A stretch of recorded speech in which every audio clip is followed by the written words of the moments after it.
The screen glowed dimly in the corner of the room, casting long shadows on the peeling wallpaper. Simon had been scrolling for hours, lost in a rabbit hole of obscure forums dedicated to urban legends and creepypastas. He was a connoisseur of the macabre, always seeking the next chilling tale to send shivers down his spine. But tonight he was bored. The stories all felt recycled, their scares predictable. That was until he stumbled upon a thread titled, "The Story That Reads You." The title piqued his interest. The post beneath it was simple, almost cryptic. This isn't just a story, it's an experience. It knows you, and it changes as you read it. But beware, once you start, you can't stop. The post was followed by a link. Against his better judgment, Simon clicked it. The page that loaded was plain, almost disappointingly so. No ads, no graphics, just text. The header read, "The Watcher's Chronicle." Below it, the story began. It starts with a reader, a seeker of dark truths, someone sitting alone in a dimly lit room. Simon paused. A chill ran down his spine. That described him exactly. He shook it off, chalking it up to coincidence, and kept reading. The reader is drawn in, unaware that their curiosity is a thread in a web already spun. They think they are in control, but the story has already begun to take shape, molding itself around their fears. Simon glanced around his room. The air felt heavier, the shadows thicker. He adjusted his chair, suddenly uneasy but unwilling to stop. He scrolled down. The reader becomes aware of the faint sound, the soft creak of a floorboard behind them. They tell themselves it's the house settling or maybe the wind, but deep down they know they are no longer alone. Simon froze. He had heard it, a faint creak from the hallway. His rational mind fought to dismiss it, but his heart pounded in his chest. Slowly, he turned his head toward the open doorway. Nothing but darkness stared back. He swallowed hard and returned to the screen. The Watcher doesn't appear at first. It lingers just out of sight, testing the boundaries of your awareness. But the reader is brave, or foolish, and continues to read. Simon's hand hovered over the mouse. He could close the page, shut the laptop, and walk away. But the story felt alive, compelling him to continue. Against his better judgment, he scrolled further.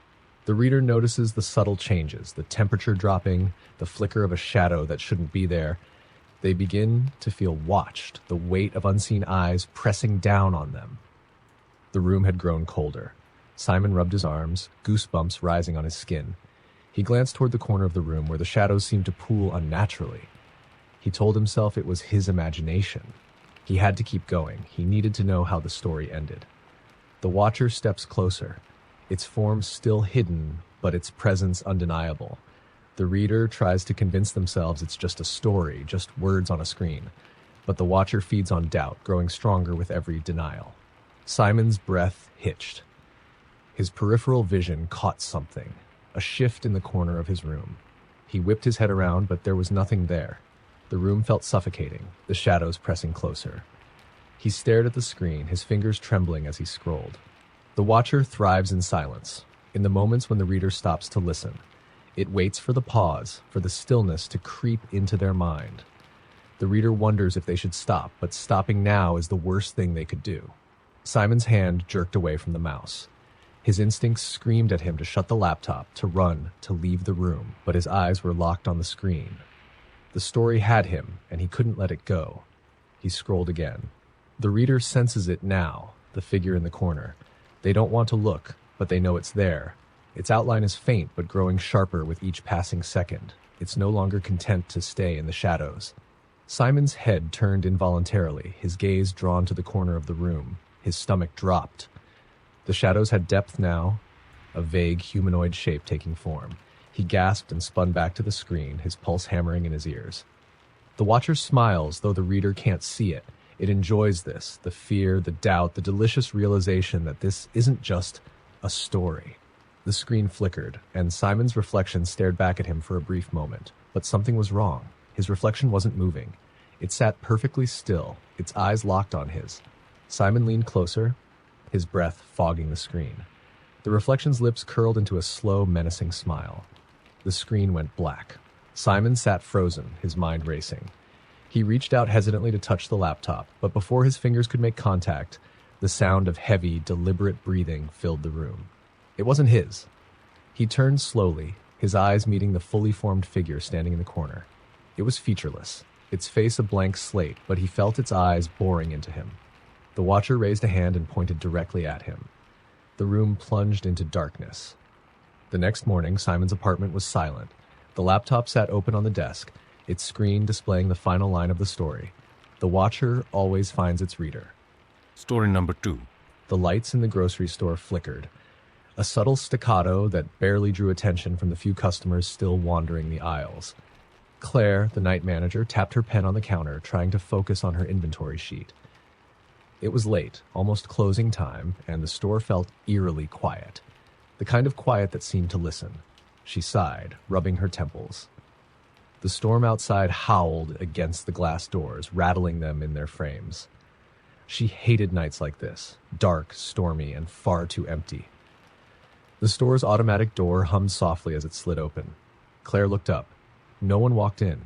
Her heart skipped a beat. Maybe the wind had triggered it. She walked to the entrance and peered out into the parking lot. The rain was pouring so heavily that the world beyond the glass was nothing more than a smeared, watery void. There wasn't a car in sight. She hit the manual lock on the doors and turned back toward the counter.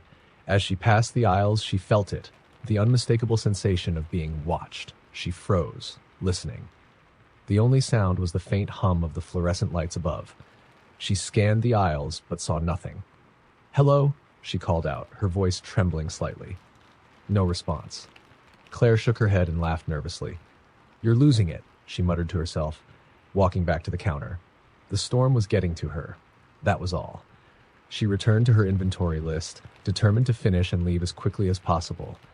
But as she began jotting down numbers, she heard it.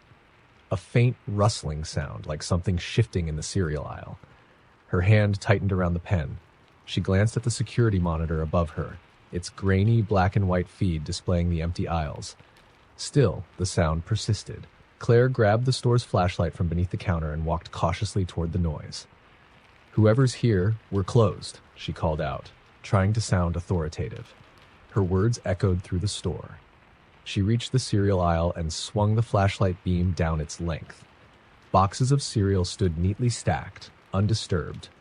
And then, at the far end of the aisle, something darted across her line of sight.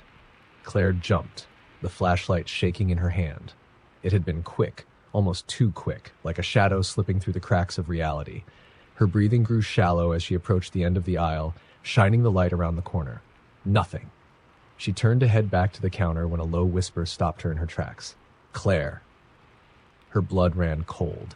The voice was raspy, barely audible, yet unmistakable. It came from behind her. Slowly, she turned. The aisle was empty. The flashlight beam wavered as her hands began to shake. "Who's there?" she demanded, her voice cracking. No answer. She backed away, her mind racing. She needed to leave. Screw the inventory. She spun on her heels and started toward the counter, but the lights above her flickered violently and then went out, plunging the store into darkness. The flashlight's beam cut through the black, casting long, eerie shadows on the shelves. She quickened her pace, her footsteps echoing loudly. And then she saw it, on the monitor above the counter. A figure stood in the center of an aisle, its outline barely visible in the grainy feed. It wasn't human. Its limbs were too long, its posture unnaturally hunched. The monitor flickered, and the figure moved closer to the camera, its face obscured by the distortion of the feed. But she could see its eyes, hollow, glowing orbs that seemed to burn into her soul. Claire screamed and bolted for the exit. The flashlight beam bounced wildly as she ran, illuminating glimpses of the aisles. The automatic doors didn't budge. They were locked. She slammed her fists against the glass, her breath fogging it as she fumbled for the manual release. Behind her, she heard it, the wet, slithering sound of something dragging across the floor. She didn't dare turn around. Her fingers fumbled with the lock as the sound grew closer, accompanied by that same raspy whisper.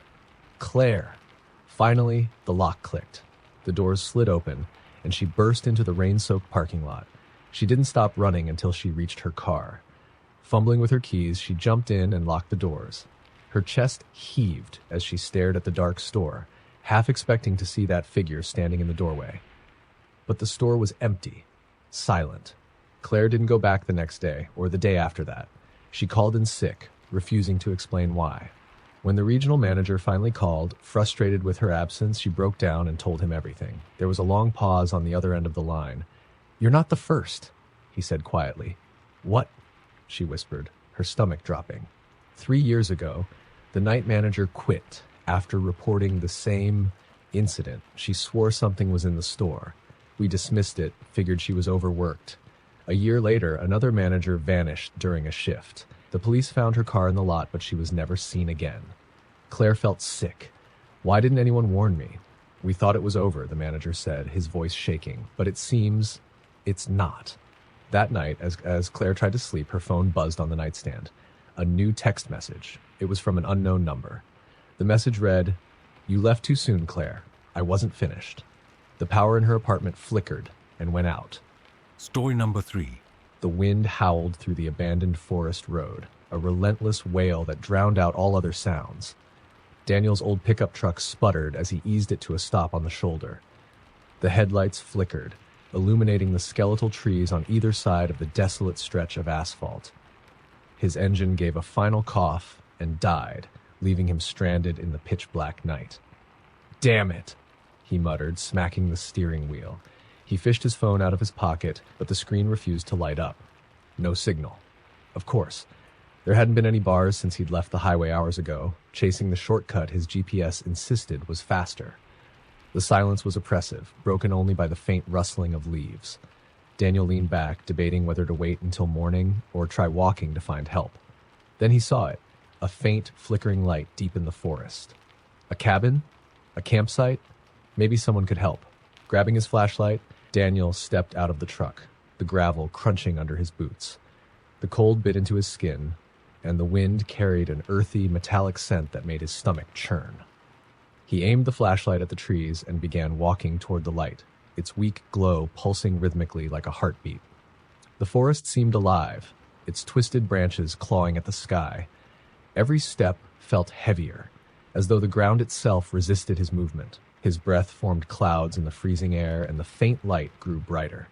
He could make out its source now, a small, weathered cabin almost swallowed by the trees. The cabin looked ancient, its wood warped and darkened by years of neglect. The single window emitted a faint orange glow, and the door hung slightly ajar, creaking as it swayed in the wind. Daniel hesitated. Something about the cabin felt wrong, but the thought of spending the night in his freezing truck pushed him forward. "Hello?" he called out, his voice swallowed by the forest. No response. He stepped onto the porch, the wood groaning beneath his weight. Pushing the door open, Daniel shone his flashlight inside. The cabin was sparsely furnished, a single table, 2 chairs, and a fireplace emitting the faint glow he had seen from the road. The fire crackled, but there was no wood in the hearth. "Hello?" he called again, louder this time. Still no answer. His gut screamed at him to leave, but curiosity and desperation kept him rooted. The air inside the cabin was warm, almost too warm, and carried that same metallic tang from the forest. He noticed something carved into the walls, symbols, crude and chaotic, spiraling across the wood. They looked almost like runes, their jagged lines seeming to shimmer in the flickering firelight. A sound behind him made him whirl around. The door slammed shut on its own, and his flashlight flickered. The room grew darker, the firelight dimming as if something were sucking the energy out of the air. "Is someone here?" Daniel asked, his voice trembling. A low, guttural whisper answered from the corner of the room. He swung the flashlight toward the sound, but the beam revealed only shadows. The whisper came again, louder this time, words he couldn't understand.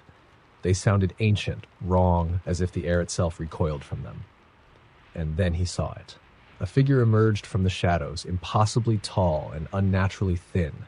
Its face was obscured, shrouded in a black hood, but its eyes glowed faintly, like dying embers. Its fingers were long and bony, almost skeletal, and it moved with a jerking, unnatural rhythm, as though it didn't quite belong to this world. Daniel backed away, his flashlight beam shaking wildly. The symbols on the walls began to glow, their light pulsating in time with the figure's movements. The whispers grew louder, overlapping and distorting, filling his head with a cacophony that made him clutch his ears in pain. "What do you want?" he screamed, his voice barely audible over the noise. The figure tilted its head as if studying him and raised one of its skeletal hands. The whispers stopped abruptly, replaced by a deafening silence. Then it pointed at him. Daniel's body seized, his muscles locking as an icy pain shot through him. He felt something pulling at him, not physically, but deeper, as if it were dragging his very essence toward the figure. His vision blurred, and the room began to warp, the walls stretching and twisting into an infinite darkness. With a desperate burst of strength, Daniel broke free from whatever held him and bolted for the door. It wouldn't budge. He slammed his shoulder against it repeatedly, ignoring the pain, until it finally gave way, and he stumbled out into the freezing night. The forest was alive now, the trees groaning, and shifting, their branches clawing at him as he ran. The faint orange glow of the cabin still flickered behind him, but he didn't dare look back. His flashlight died, leaving him in total darkness, but he kept running, his breath ragged and his heart pounding. When he finally reached his truck, he threw himself into the driver's seat and locked the doors. The engine roared to life on the first try, as if mocking his earlier struggle. He floored the gas pedal, the tires skidding on the gravel as he sped away from the forest. It wasn't until he reached the safety of the main road that he dared to glance in the rearview mirror. His heart stopped.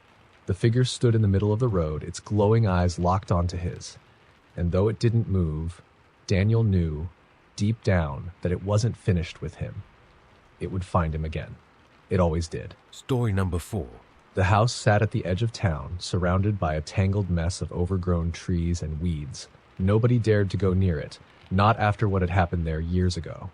The locals called it the Hollow House because of the way it seemed to absorb sound. Birds wouldn't sing near it, and the wind seemed to die as soon as it reached the property line. Maggie and her 2 friends, Sam and Eric, thought it was the perfect place to spend Halloween night. "It's just an old house," Sam had said with a smirk. "All those stories are just town legends to scare kids. We'll spend the night and prove it's nothing." Maggie wasn't so sure. She'd heard too many whispers growing up. Stories of people disappearing, of strange figures in the windows. But she didn't want to seem like a coward, so she agreed. The 3 arrived just as the sun was setting, casting the house in a bloody orange light. Its windows were shattered, its wooden boards weathered and rotting. The front door hung crookedly, barely attached to its hinges. "This is going to be awesome," Eric said, pulling out his flashlight. "Yeah, awesome," Maggie muttered, her stomach churning. Inside, the house was worse than they had imagined. The air was damp and cold, and the walls were covered in peeling wallpaper and strange black stains. The floor creaked under their weight as they moved from room to room. Maggie felt like the house was breathing around them, the air thick and oppressive. "This place gives me the creeps," she said, clutching her jacket tighter around her. "Relax," Sam said, shining his flashlight into a corner. "It's just a house." But then they heard it, a faint scraping sound like nails dragging across wood. They all froze. "What was that?" Maggie whispered. Eric laughed nervously. "Probably just a raccoon or something. Old houses make noises." The sound came again, louder this time. It seemed to be coming from upstairs. "We should check it out," Sam said, grinning. "Or we could leave," Maggie suggested, her voice trembling. "Don't be a chicken," Eric said, already heading for the staircase. The steps groaned loudly as they climbed, each one echoing through the house. At the top, they found a long hallway with doors on either side. The scraping sound was louder now, coming from behind a door at the very end of the hall. Sam pushed the door open with a theatrical flourish, his flashlight cutting through the darkness. The room was empty, except for a single chair in the middle, facing the window. The scraping sound had stopped. "See? Nothing," Sam said, stepping into the room. As soon as he did, the door slammed shut behind him. Maggie and Eric screamed, pounding on the door, but it wouldn't budge. "Sam, are you okay?" Maggie shouted. No response. Inside the room, Sam turned toward the chair. It was no longer empty. A figure sat there, its back to him. Its body was gaunt, almost skeletal, and its head tilted unnaturally to one side. "Who's there?" Sam stammered, his voice barely audible. The figure moved slowly, its head twisting around to face him. Its eyes were hollow, black voids that seemed to swallow the light. Its mouth stretched into an impossibly wide grin, revealing rows of jagged, rotting teeth. Sam screamed as the figure rose from the chair, its limbs jerking unnaturally as it advanced toward him. He pounded on the door, screaming for Maggie and Eric to let him out, but his cries were drowned out by a deafening guttural growl that seemed to come from all around him. Outside the door, Maggie and Eric could hear Sam's screams turn into something else. Wet, choking sounds that made their blood run cold. And then, silence.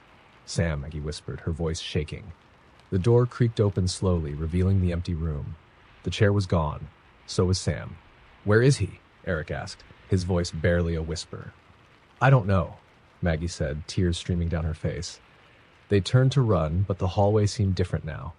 Longer, darker. The walls were covered in the same black stains they had seen downstairs, but now they pulsed like veins filled with some dark liquid. The air was thick and heavy, making it hard to breathe. "Go!"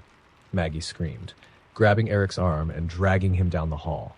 The front door was in sight, but as they reached it, it slammed shut. The house groaned, its walls closing in around them. A low, guttural laugh echoed through the air, followed by the sound of footsteps coming down the stairs.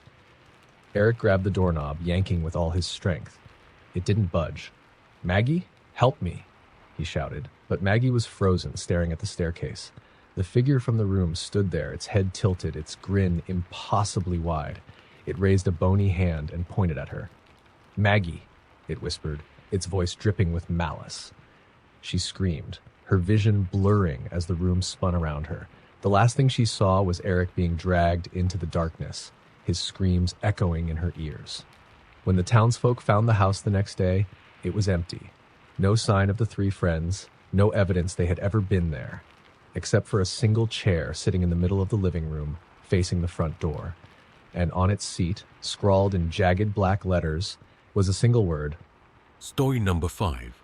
The train rumbled through the dense fog, its whistle piercing the silence of the cold November night. Mia sat alone in the nearly empty carriage, staring out of the window at the inky blackness beyond. Her late-night journey was unplanned, a last-minute decision after a fight with her boyfriend. She wanted distance, time to think. But the further the train carried her, the more uneasy she felt. The carriage was dimly lit, casting long shadows that seemed to shift and dance with the train's movement.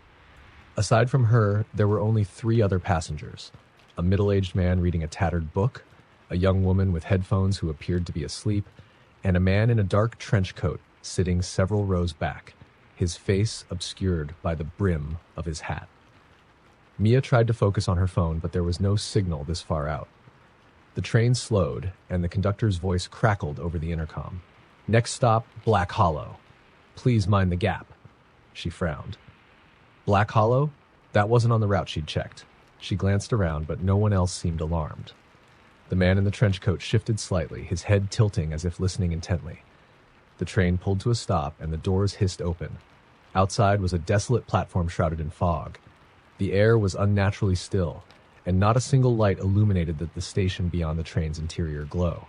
No one boarded, and the train remained stationary for an uncomfortably long time. Mia's stomach churned. Something wasn't right. She stood and approached the conductor's booth, but the small window was dark. She knocked hesitantly. "Hello? Is everything okay?" No response. She turned back toward her seat and froze. The man in the trench coat was now sitting in the row directly behind hers. She hadn't heard him move. Her pulse quickened. She returned to her seat, trying to act normal, but her eyes darted to the reflective glass of the window. In its faint, mirror-like sheen, she could see his face, or rather, the lack of it. The space where his face should have been was a smooth, featureless void. Mia's breath hitched, and she forced herself to look away. She squeezed her eyes shut, trying to convince herself it was a trick of the light, her imagination playing tricks on her. But when she opened them again, he was closer, now sitting directly across the aisle. "Excuse me," she stammered, her voice trembling. "Can I help you?" He tilted his head, the featureless void of his face somehow radiating malice. Slowly, he raised a hand and pointed at her. His fingers were unnaturally long, tipped with sharp black nails. Mia bolted from her seat, running toward the next carriage. She yanked the door open and stumbled through, slamming it behind her. This carriage was empty, its lights flickering ominously. The train began to move again, but the sense of safety she hoped for didn't come. The air felt heavy, oppressive, and her ears buzzed with a low hum. She turned to look back through the door's window. The man was standing on the other side, motionless, but as the train lurched forward, he raised one hand and tapped on the glass with a single, jagged nail. The lights in the carriage went out, plunging her into darkness. Mia's breath came in shallow gasps, and she groped for her phone, using its weak flashlight to see.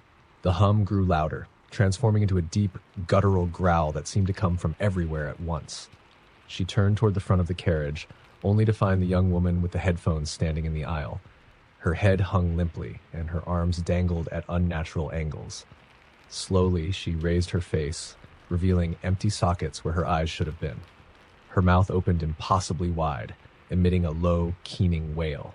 Mia screamed and ran toward the next door, tears streaming down her face. She yanked it open and stumbled into the next carriage, which was just as dark and empty. The growling sound followed her, accompanied by the soft, deliberate tapping of nails on glass. "Help!" she screamed, her voice cracking. "Someone, please help me!" The train jerked violently, throwing her to the floor. When she looked up, she saw the middle-aged man with the tattered book standing over her. His head was tilted at an unnatural angle, and blood dripped from his mouth as he whispered, "You shouldn't have stayed on." Mia scrambled backward, her hands slipping on the cold, wet floor. She turned to find the door at the far end of the carriage and ran toward it, her chest heaving with sobs. But when she reached it, the window revealed only endless blackness outside. The growling grew deafening, and the carriage began to warp around her. The walls stretched and twisted, and shadows oozed from every corner, coalescing into figures with faceless voids like the man in the trench coat. They reached for her with impossibly long arms, their fingers scraping against the floor and ceiling. Mia pounded on the door, screaming as the faceless figures closed in. Just as their cold, bony hands grabbed her, the train jolted to a stop. She woke up on the floor of the original carriage, gasping for air. The lights were back on, and the train was empty except for her. The intercom crackled. "Final stop. Black Hollow. Please exit the train."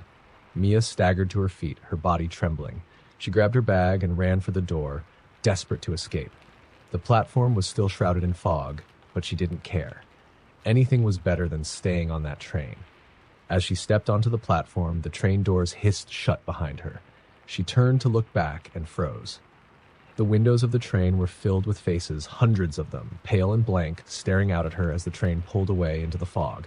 And from somewhere deep within the mist, she heard the conductor's voice. Next stop, Black Hollow.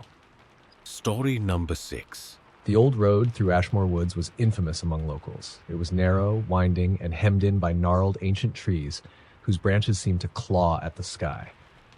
Most avoided it after sunset, but Jenna didn't have a choice.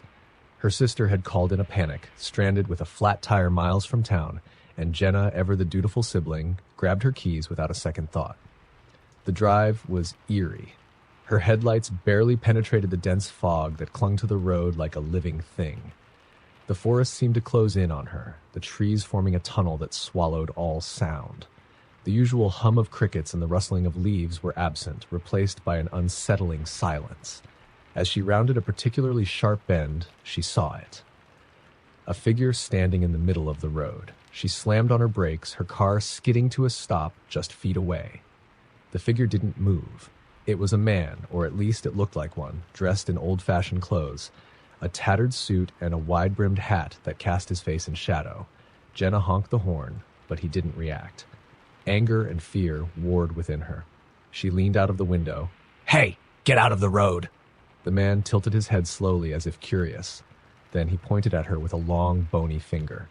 A chill ran down her spine. Without waiting to see what he'd do next, she swerved around him and sped off, her heart hammering in her chest. She checked her rearview mirror, but the man was gone. The road stretched endlessly ahead, and she realized she hadn't seen another car or house in miles.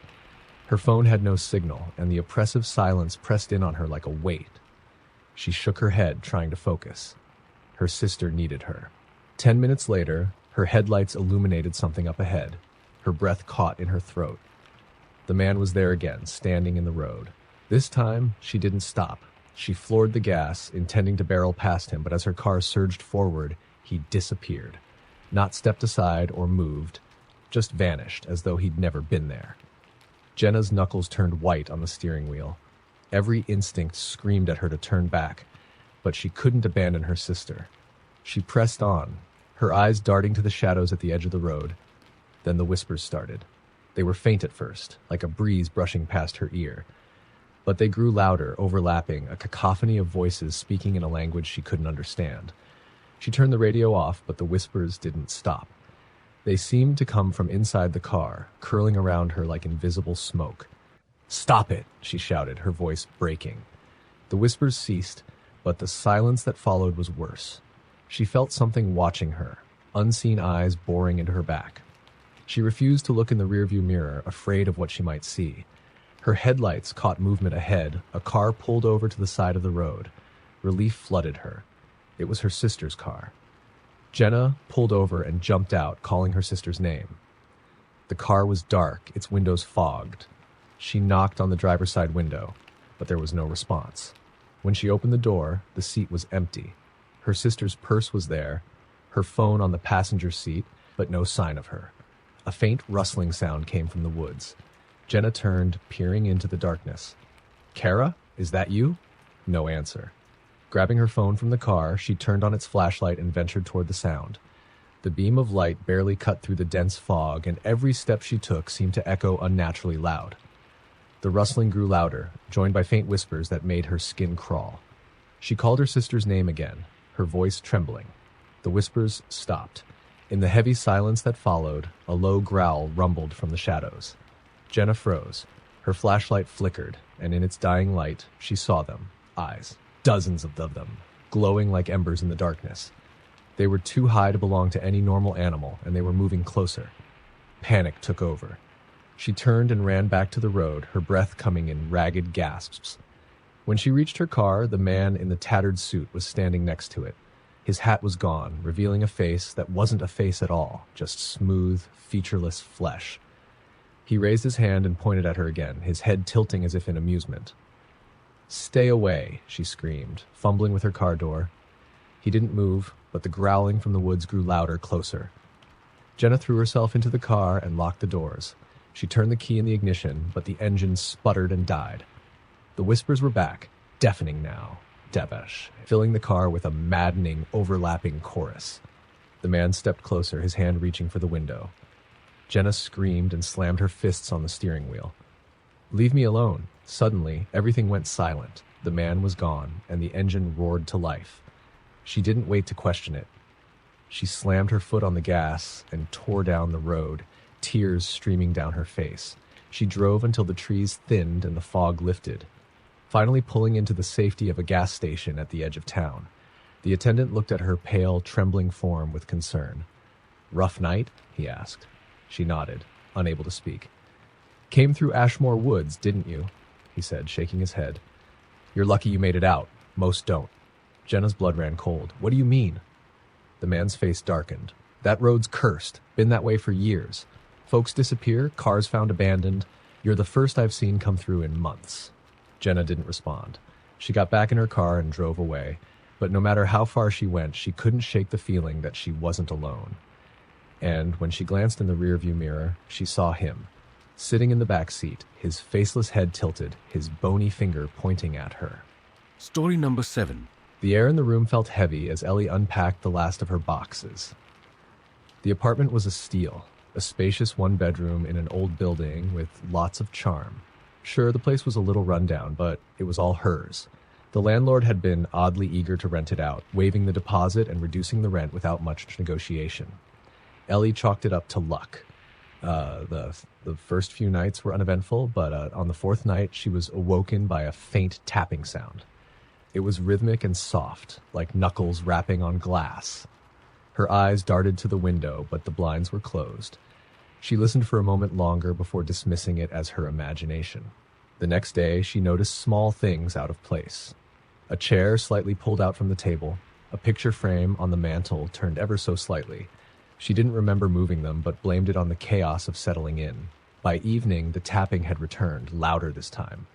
She pulled the blinds open to find nothing but the shadowy outline of the fire escape. "Old pipes," she muttered, trying to convince herself as she climbed back into bed. But by the end of the week, the tapping was accompanied by something worse, a faint whispering. It was almost imperceptible, but it was there. She would pause whatever she was doing, straining her ears, and the whispering would stop. The silence that followed was suffocating. One evening, determined to prove to herself that nothing was wrong, Ellie decided to stay up and confront whatever was causing the noise. She sat in her living room, a bat in one hand and her phone in the other, ready to call the police if needed. Hours passed in silence, and she began to feel foolish. And then, just as she was about to head to bed, she heard it. A soft shuffling, like feet dragging across the floor. Her heart pounded as she gripped the bat tighter, her eyes scanning the room. "Who's there?" she called out, her voice trembling. The shuffling stopped. The apartment fell eerily silent. Ellie's breath came in short gasps as she edged toward her bedroom, keeping her back to the wall. As she reached the doorway, her bedroom light flickered and went out, plunging the room into darkness. She fumbled for the switch, but the bulb was dead. Grabbing her phone, she turned on its flashlight and swept the beam around the room. That's when she saw it. In the corner of her bedroom near the closet stood a figure. It was tall and impossibly thin, its limbs elongated and twisted. Its head tilted unnaturally to the side, and where its eyes should have been were hollow voids, leaking a dark, viscous substance. Ellie screamed and bolted for the front door, but the figure moved faster than should have been possible. It was in the hallway before she could reach it, its long arms blocking her path. It didn't touch her, but its presence alone seemed to drain the air from the room. She could feel a coldness seeping into her skin, into her bones. "Get out," it hissed, its voice a guttural rasp that made her ears ring. Ellie backed away, tripping over a chair and crashing to the floor. When she looked up, the figure was gone. The room was silent again, save for her ragged breathing. She didn't sleep that night, or the night after. The whispers grew louder, the tapping more insistent. The figure appeared more often, always standing in the shadows, always watching. Desperate, Ellie contacted her landlord, demanding to know if something had happened in the apartment. The landlord hesitated before answering. "I didn't want to scare you," he said, "but the last tenant, they disappeared, left everything behind. The police never figured out where they went."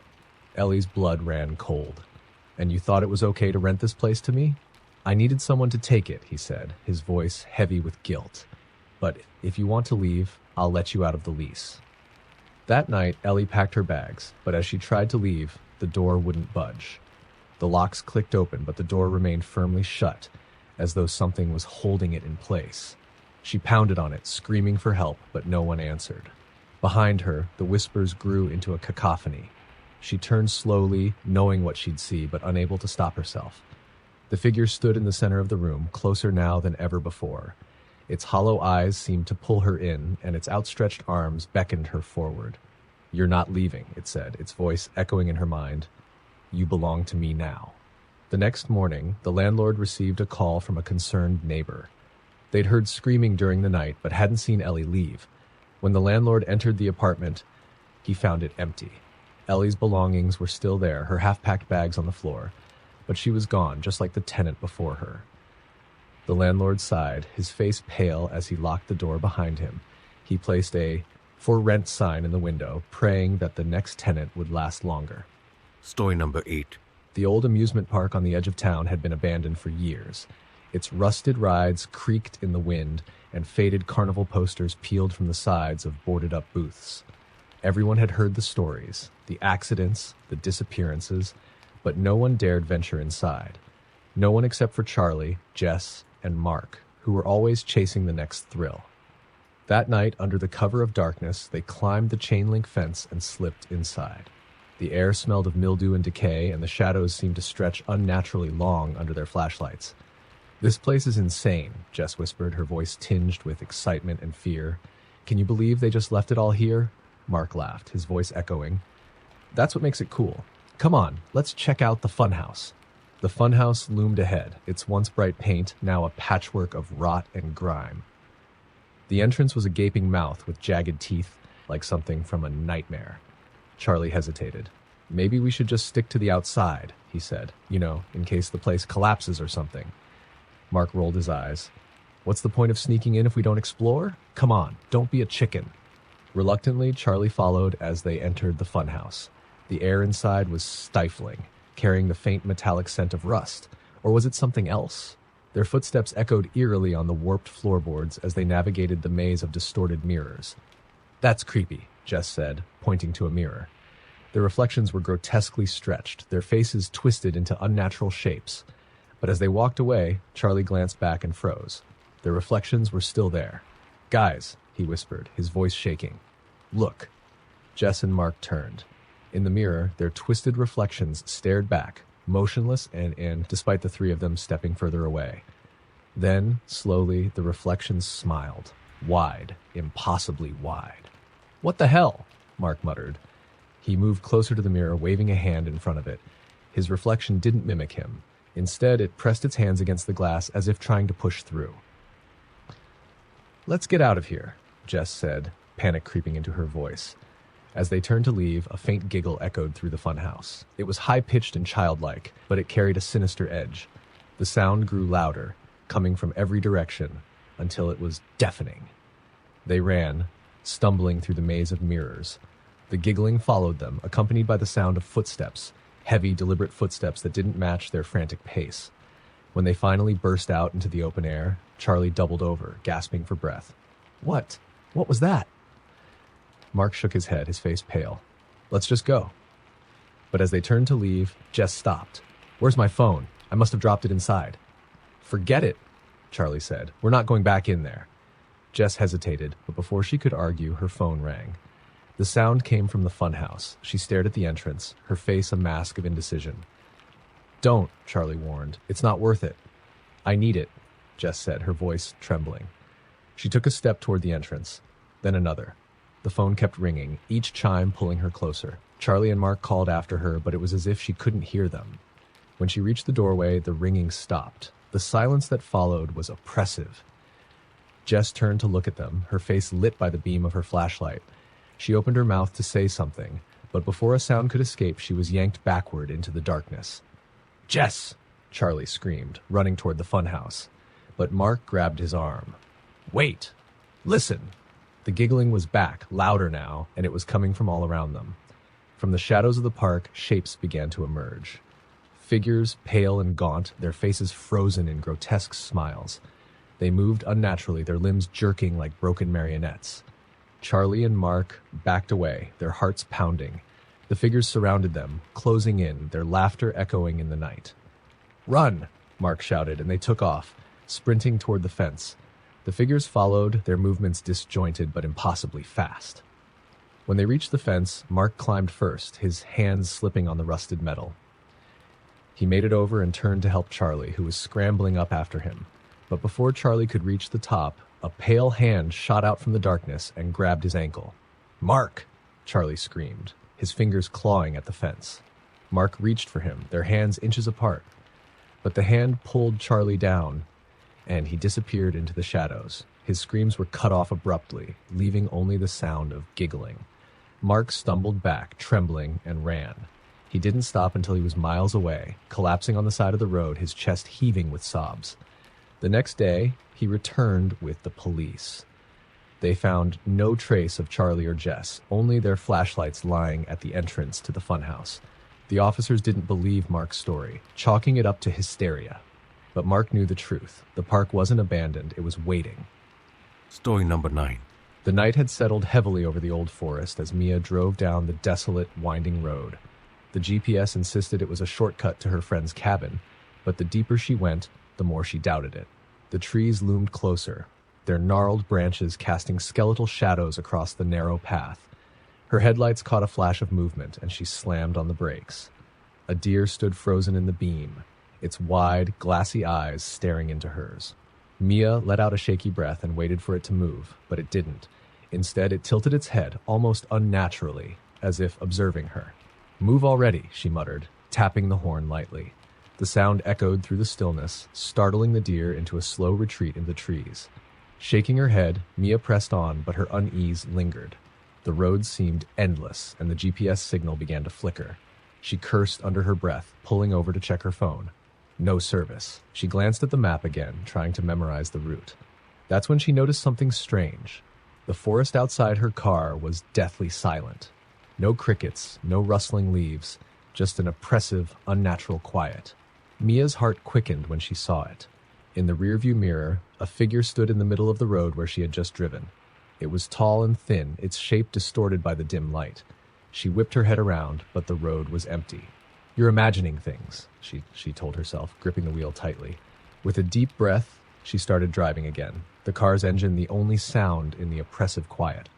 But as she rounded a bend, the figure was there again, standing in the middle of the road. This time it was closer, its features clearer. It wore tattered clothing, its face obscured by a hood. Its arms hung limply at its sides, too long for its body. Mia's instincts screamed at her to turn around, but the narrow road offered no room to do so. Swallowing her fear, she honked the horn and inched forward, hoping the figure would move. It didn't. The figure began to raise its arms, slowly, deliberately, pointing directly at her. Mia's breath caught in her throat as the car's engine sputtered and died. The headlights flickered, plunging her into near darkness. Come on," she whispered, fumbling with the key to restart the engine. It groaned but refused to turn over. Panic surged as she glanced up. The figure was gone. A knock at her window shattered the silence. Mia screamed, jerking away from the sound. She turned to see a face pressed against the glass. It was pale, almost translucent, with eyes too large and too black. Its lips stretched into an unnatural grin, revealing rows of jagged teeth. She fumbled for the door lock, but before she could react, the figure disappeared. The car roared to life, its headlights blazing again. Without hesitation, Mia floored the gas pedal, speeding down the winding road. The trees seemed to close in around her, the branches clawing at the car as she swerved recklessly. The road twisted and turned, and every time she thought she was gaining distance, the figure appeared again, on the side of the road in her mirrors, just outside her peripheral vision. She didn't stop until she reached the clearing where the cabin stood, its warm lights glowing like a beacon. Bursting through the door, she found her friends already there, laughing and pouring drinks. "You okay?" her friend Sarah asked, noticing Mia's pale face. "There was something out there," Mia stammered. "Someone. On the road." Her friends exchanged uneasy glances, but they tried to reassure her. "You probably just spooked yourself," Sarah said. "This place can be creepy at night."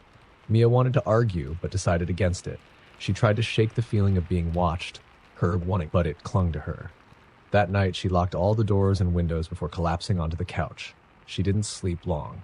At 3:17 a.m., she woke to a tapping sound on the window. Her blood ran cold as she sat up, straining to listen. The tap came again. Sharp, deliberate. Against her better judgment, Mia crept toward the window, her heart pounding in her chest. She pulled the curtain back just enough to peek outside. There it was. The figure stood on the porch, its grin wider than ever. It raised a hand and tapped the glass again, its black eyes locking onto hers. Mia stumbled back, screaming for her friends. They rushed into the room, confused and groggy. "What is it?" Sarah demanded, clutching a fireplace poker. "There!" Mia pointed to the window, but the figure was gone. The group searched the cabin and the surrounding area, but found nothing. They chalked it up to Mia's imagination and nerves, but she knew better. She could still feel its eyes on her, watching, waiting. The next morning, Mia was the first to leave, her friends laughing off her paranoia. But as she drove back down that winding road, the trees seemed darker, the shadows longer. And when she checked her rearview mirror, the figure was there, sitting silently in the back seat. Story number 10. The small, remote fishing village of Brackenwood had always been quiet. Tucked away between a rugged coastline and dense, fog-covered woods, its inhabitants lived simple lives. But the sea was unpredictable, and every few decades it took more than it gave. That's why the lighthouse stood tall on the cliff, a solitary guardian against the dark waters below. Henry had been the lighthouse keeper for 15 years. He worked alone, tending the beacon that guided ships safely to harbor. The job suited him. Solitude had become his closest companion since the death of his wife. But there were whispers in Brackenwood about the sea and the lights. Whispers Henry chose to ignore. It was on a stormy winter night that things began to change. The wind howled, the waves crashed against the cliffside, and the lighthouse groaned under the strain of the tempest. As Henry climbed the spiral staircase to check the lamp, he noticed something odd. The beam of light wasn't reaching the horizon. Instead, it stopped abruptly as if hitting an invisible wall. He frowned, adjusting the lens. Still, the light failed to pierce the night.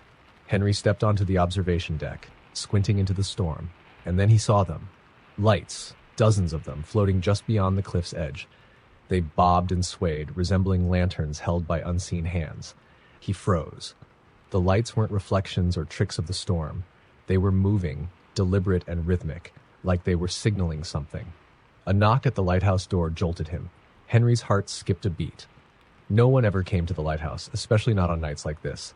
He descended cautiously, the walls vibrating with the storm's fury. The knocking grew louder, more insistent. When he opened the door, no one was there. "Hello?" he called, his voice barely audible over the wind. He stepped outside, his boots crunching on the wet gravel. The cold air stung his face as he peered into the darkness. That's when he saw the footprints. Bare and human, they led from the door down the narrow path to the cliff's edge. Henry followed them, his lantern trembling in his hand. The footprints ended abruptly at the precipice. He felt the hair on the back of his neck rise as a whisper carried through the air. It was faint, almost drowned by the storm, but unmistakable. A voice, calling his name. Henry. He spun around, but there was nothing but the night and the storm. The lights beyond the cliff flickered again, their patterns more frantic now. It almost looked like they were trying to warn him or lure him. Henry retreated to the safety of the lighthouse, bolting the door behind him. His hands shook as he climbed back to the observation deck. The lights outside were closer now, hovering just beyond the rocks. Then the lamp extinguished. The darkness was immediate, pressing against the glass like a living thing. Henry scrambled to relight the beacon, but the flame refused to catch. The air felt heavy, suffocating, and the whispers grew louder, echoing around him. "Henry, come to us." He stumbled back, nearly falling down the stairs. The voices were everywhere, overlapping, their tones pleading and desperate. He tried to cover his ears, but they burrowed into his mind. Then the knocking returned, louder than before, shaking the lighthouse to its foundation. It came from every direction. Above, below, the very walls seemed alive with the sound. Henry ran to the observation deck, hoping to see the source. The lights were gone. For a moment, there was silence. Then the door below slammed open. Footsteps echoed up the spiral staircase, slow and deliberate. Henry grabbed a wrench, his knuckles white as he braced himself. "Who's there?" he shouted, his voice cracking. The footsteps stopped just below the deck. And then, slowly, a figure emerged from the shadows. It was a man, or what was left of one. His skin was bloated and pale, his eyes milky white. Seaweed clung to his waterlogged body and his lips parted in a sickening grin. "You've kept the light too long," the figure rasped, water dripping from its mouth. "It's time to go." Henry backed away, shaking his head. No, I'm not leaving." The figure stepped closer, and behind it, more shapes began to climb the stairs. Men and women, sailors long lost to the sea, their lifeless eyes fixed on him. "Join us, Henry," they whispered in unison. "The sea is calling." Henry turned and ran, descending the stairs two at a time. The dead pursued him, their voices echoing like a mournful chorus. He reached the bottom and bolted outside, the storm engulfing him. The lights were back, that brighter than ever, forming a circle at the cliff's edge. Henry felt an invisible force pulling him toward them. He dug his heels into the ground, but it was no use. The wind howled his name, the voices growing louder. As he reached the cliff, he saw them clearly for the first time. Faces swirled within the lights, distorted and screaming. They were the souls of the lost, trapped between the waves and the abyss. With one final cry, Henry was pulled into the void. The lights vanished, the storm calmed, and the lighthouse stood dark and silent. When the villagers found the lighthouse the next day, Henry was gone. But on stormy nights, the lights return, dancing beyond the cliffs, and the wind carries the echoes of a name,